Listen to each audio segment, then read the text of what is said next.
The world's greatest spiritual teachers from ancient to modern times have shared the view that the deepest truth of our being is not the property of one particular religion or spiritual tradition, but can be found within the heart of each person.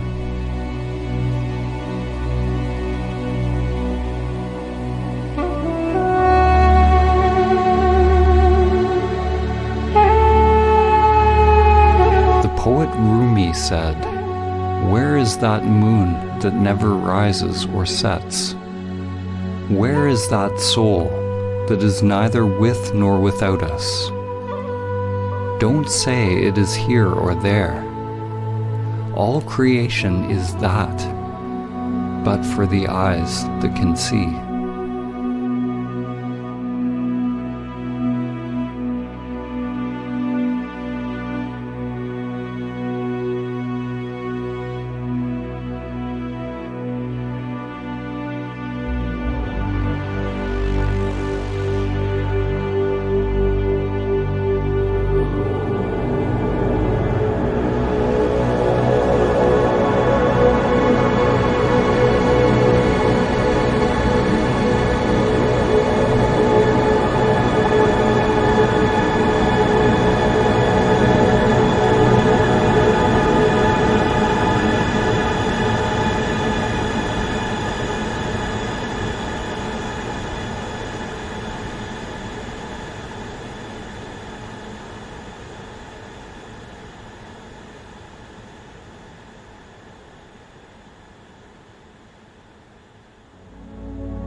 In the story of the Tower of Babel, humanity fragmented into countless languages, beliefs, cultures, and interests.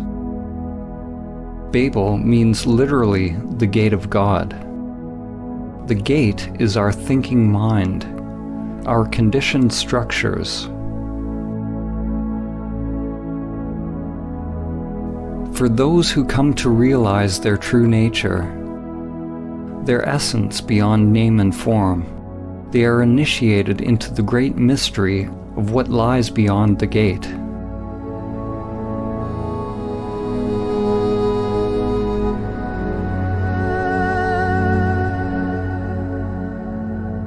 An ancient parable, the elephant parable, has been used to describe how various traditions are actually all pointing to one great truth. A group of blind people are each touching a different part of an elephant, getting a certain impression of what an elephant is. The person standing at the elephant's leg describes the elephant as being like a tree. The person at the tail says the elephant is like a rope. The elephant is like a spear, says the one standing at the tusk. If one touches the ear, it seems the elephant is like a fan. The person touching the side is adamant that the elephant is like a wall. The problem is, we touch our piece of the elephant, and we believe our experience is the only truth. We don't acknowledge or appreciate that each person's experience is a different facet of the same animal.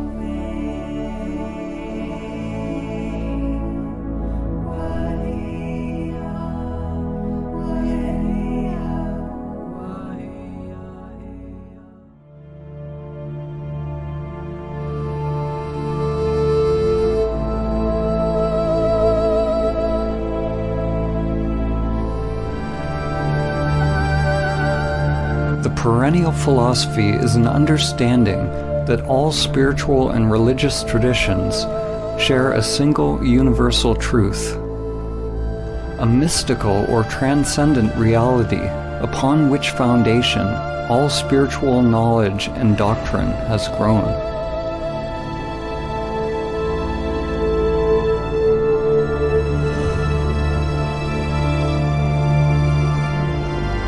Swami Vivekananda summed up the perennial teaching when he said, The end of all religions is the realizing of God in the soul. That is the one universal religion.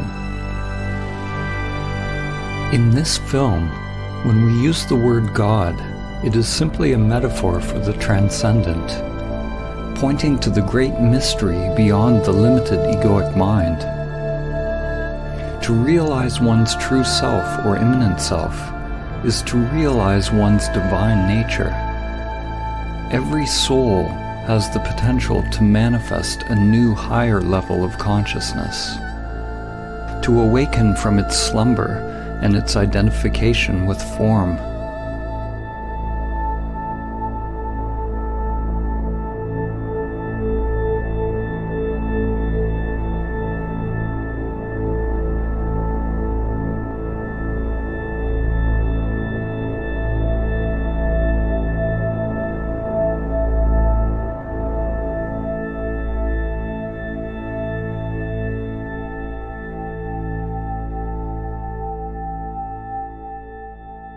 The writer and visionary Aldous Huxley, known for his book Brave New World, also wrote a book which he entitled The Perennial Philosophy, in which he writes about the one teaching that comes back over and over in history, taking the form of the culture in which it is realized. He writes, "The perennial philosophy is expressed most succinctly in the Sanskrit formula, Tat Tvam Asi, that thou art. The Atman, or immanent eternal self, is one with Brahman, the absolute principle of all existence. And the last end of every human being is to discover the fact for himself, to find out who he or she really is."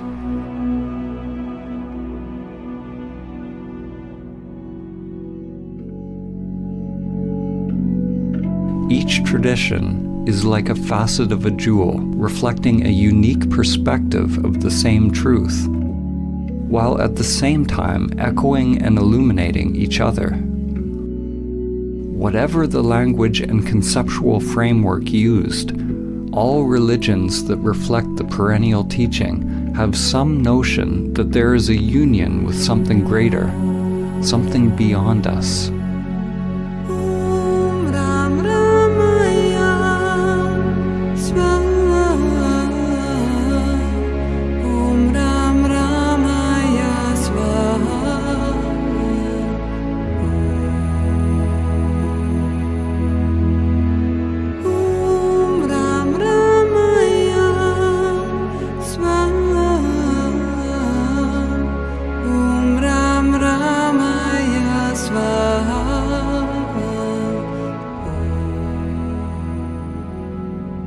It is possible to learn from and integrate the teachings from one or many sources without identifying a sense of self with them. It is said that all true spiritual teachings are simply fingers pointing to the transcendent truth. If we hold on to the dogma, the teaching, for comfort, we will be stunted in our spiritual evolution. To realize truth beyond any concept is letting go of all clinging and attachment, letting go of all religious concepts.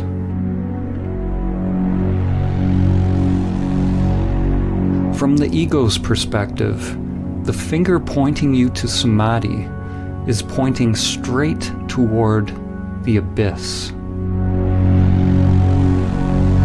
St. John of the Cross said, "If one wishes to be sure of the road they tread, one must close their eyes and walk in the dark."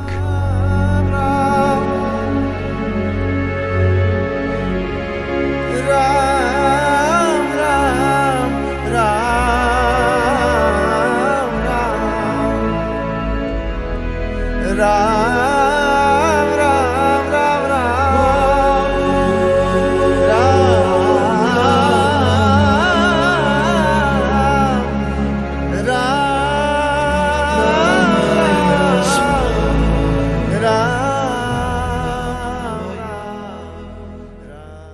Samadhi begins with a leap into the unknown.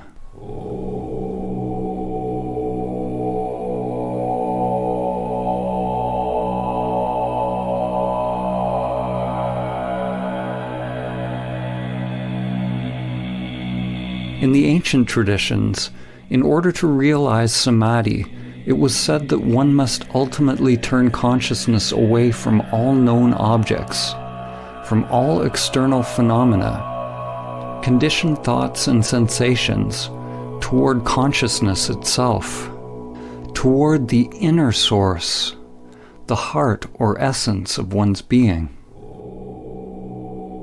In this film, when we use the word Samadhi, we are pointing to the transcendent, to the highest Samadhi, which has been named Nirvikalpa Samadhi.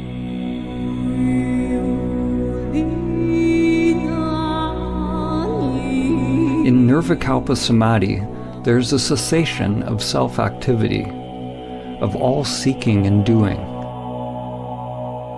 We can only speak about what falls away as we approach it, and what reappears when we return from it. There is neither perception nor non-perception, neither thing nor no thing, neither consciousness nor unconsciousness. It is absolute, unfathomable, and inscrutable to the mind.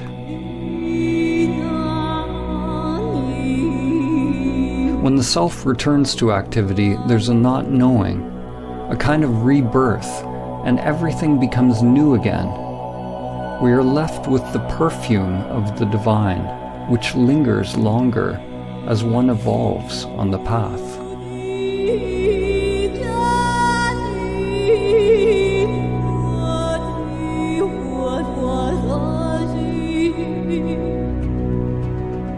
There are numerous types of samadhi described in the ancient traditions, and language has created much confusion over the years. We are choosing to use the word samadhi to point to the transcendent union, but we could have used a word from another tradition just as easily.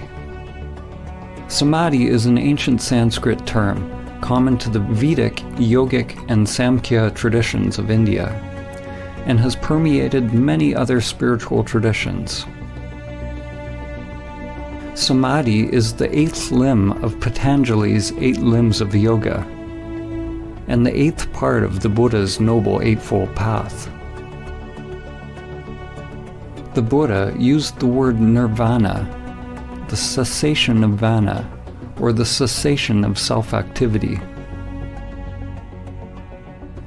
Patanjali described yoga or samadhi as chitta vritti nirodha, the Sanskrit meaning cessation of the whirlpool or spiral of mind. It is a disentangling of consciousness from the entire matrix or creatrix of mind.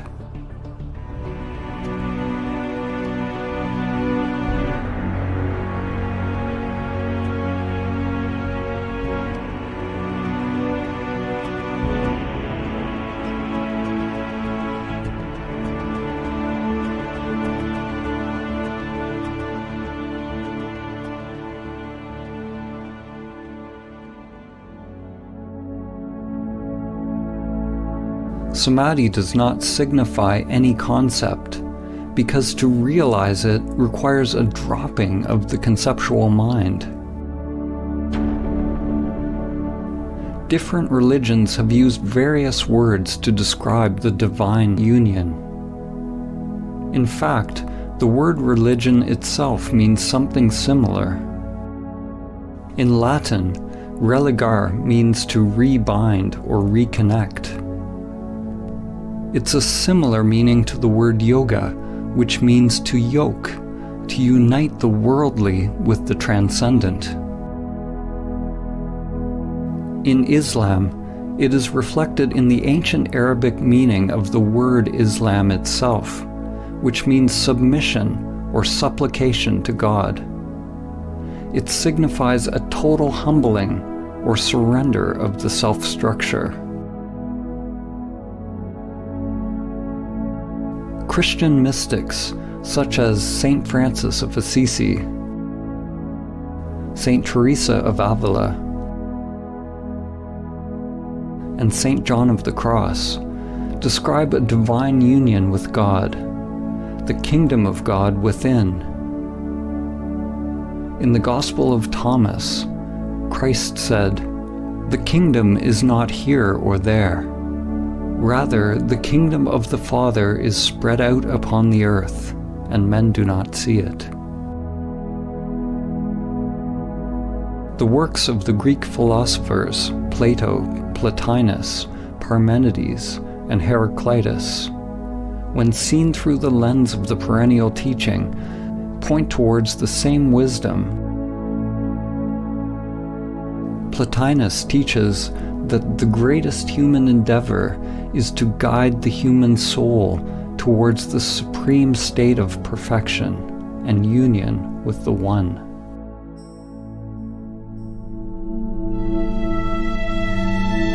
The Lakota medicine and holy man, Black Elk, said, "The first peace, which is the most important, is that which comes within the souls of men when they realize their relationship, their oneness with the universe and all its powers, and when they realize that at the center of the universe dwells Great Spirit, and that this center is really everywhere. It is within each of us."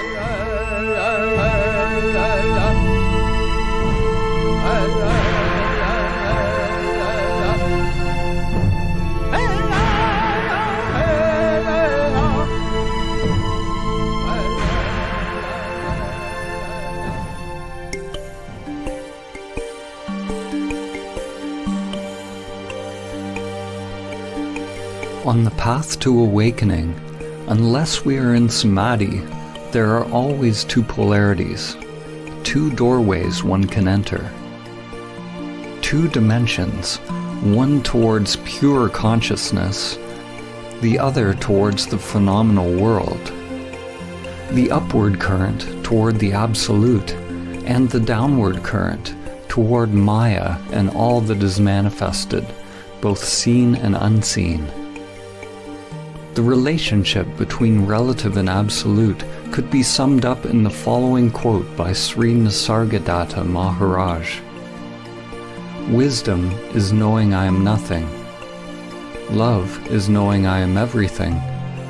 And between the two, my life moves." What is born of this union is a new divine consciousness. Something is born out of the marriage or union of these polarities, or the collapse of dualistic identification. Yet what is born is not a thing, and it was never born. Consciousness flowers, creating something new, creating what you could call a perennial trinity. God the Father, the transcendent, unknowable and changeless, is united with the divine feminine, which is everything that changes.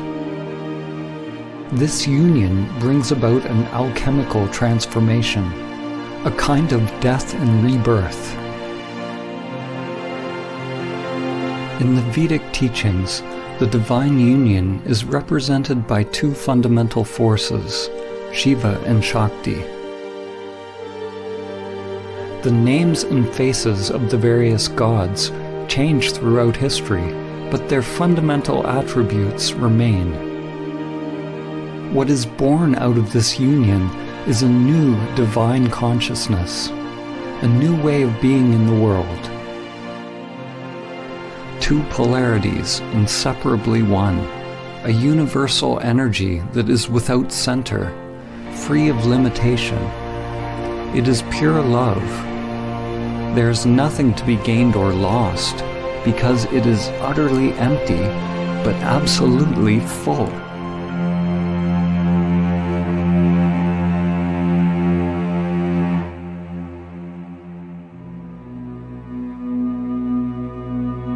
Whether it is the mystery schools of Mesopotamia, the spiritual traditions of the Babylonians and Assyrians, religions of ancient Egypt, Nubian and Kemetic cultures of ancient Africa, the shamanic and native traditions around the world, the mysticism of ancient Greece, the Gnostics, the non-dualists, the Buddhists, the Taoists, Jews, Zoroastrians, Jains, Muslims, or Christians, one finds that their common link is their highest spiritual insights have allowed their adherents to realize Samadhi.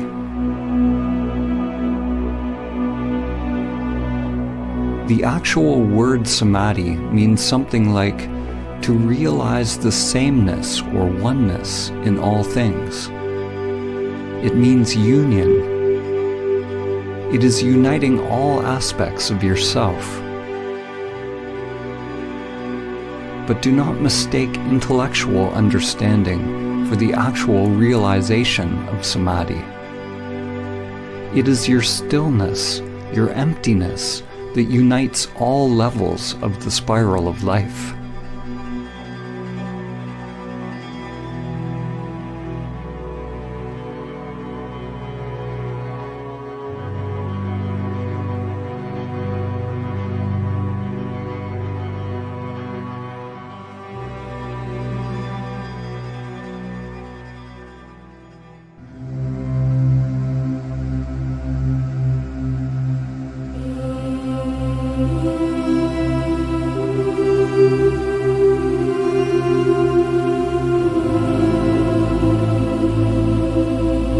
It is through the ancient teaching of Samadhi that humanity can begin to understand the common source of all religions and come into alignment once again with the spiral of life, Great Spirit, Dhamma, or the Tao. The spiral is the bridge that extends from the microcosm to the macrocosm. From your DNA to the inner lotus of energy that extends through the chakras, to the spiral arms of galaxies. Every level of soul is expressed through the spiral as ever-evolving branches, living, exploring. True Samadhi is realizing the emptiness of all levels of self, all sheaths of the soul. The spiral is the endless play of duality and the cycle of life and death. At times, we forget our connection to the source.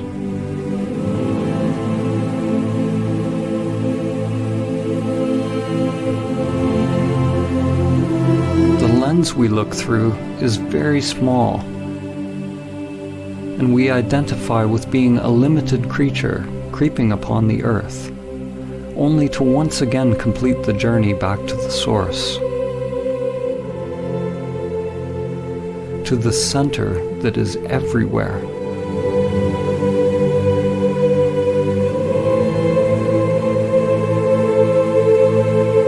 Chuan Tzu said, "When there is no more separation between this and that, it is called the still point of the Tao."